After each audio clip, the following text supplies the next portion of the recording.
Gândește-te că poate acum nu e prea târziu. Gândește-te că poate peste ani și ani și ani și ani se va sfârși totul.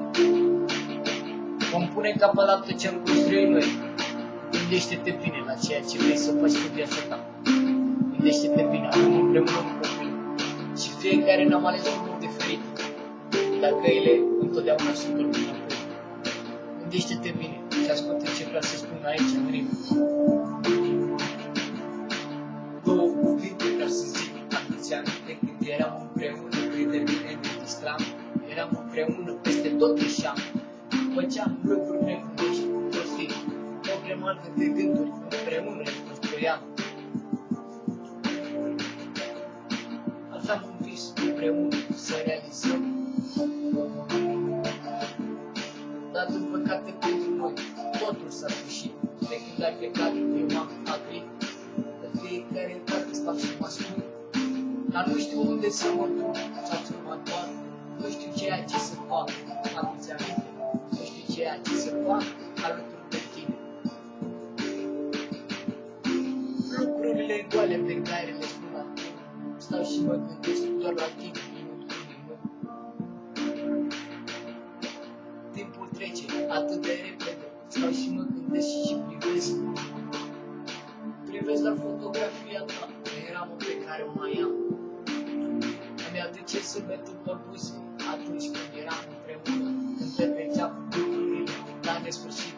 Stau și mă gândesc, oare unde am greșit?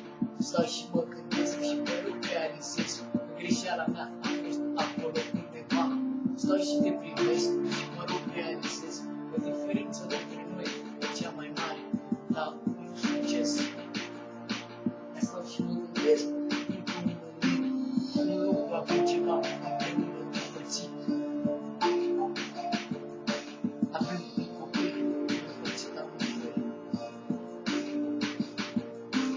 Poți să spui lucruri subite despre mine, chiar nu pasă, dar gândește-te la tine. Toate timpurile astea pe care au trecut, stau și mă gândesc cât de 7 luni de zile nu mi-am văzut copilul alături de tine.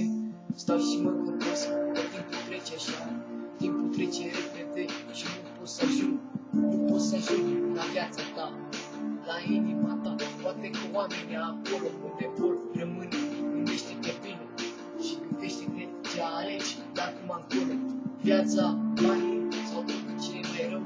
Gândește-te bine ceea ce vrei să faci.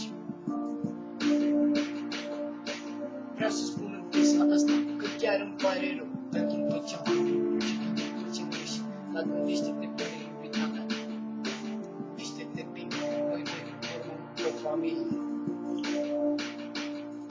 Avem un copil împreună și trebuie să crești și gândește-te bine cum vom ieșea să ne desparți pe amândoi. Amândoi. Gândește-te la noi. Ce frumos a fost când eram împreună. Făceam locurile toate erau bune.